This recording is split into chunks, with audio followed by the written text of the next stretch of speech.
Hey, what's up? This is Royce the 5'9", and you're watching the Inside Track, presented by BeatStars. The process going into this album was it was different from anything else that I've ever done because I've never made beats, but I've always produced, and I didn't realize that fully until I started making beats. And making beats to me, like the definition of it, is just basically learning this stuff. You know what I mean? So like, what I did was I just started off just like messing with shit. And like, I'm a firm believer that you can just start throwing shit into Logic, because I don't use FL Studios like everybody else. I'm taking the hard route. I pretty much treat it the same way that I treat writing raps and recording raps. It's an interesting process to learn. So the beginning process for me with the album, I always say that this album is the first album that happened to me instead of me planning to do it. I literally would come in here every day and just make like 1,000 beats, you know what I'm saying? And not even save them, just for practice.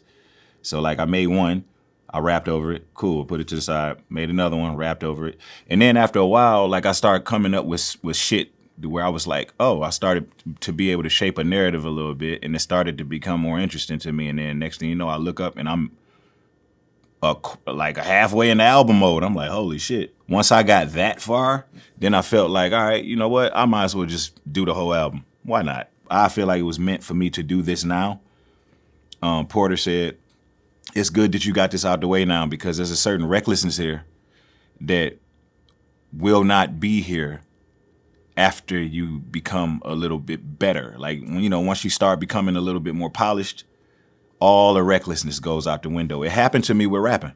Same thing with rapping. Like anything reckless that I used to be, you know, sometimes I lay drunk ass vocals and they just come out so reckless.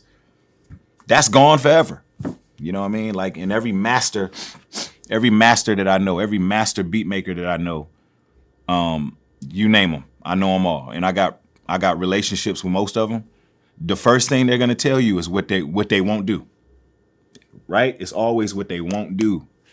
Like the better you get, the more rules you set up for yourself. To be like a great producer just knows. He knows how much of everything. He knows how much seasoning goes into the food.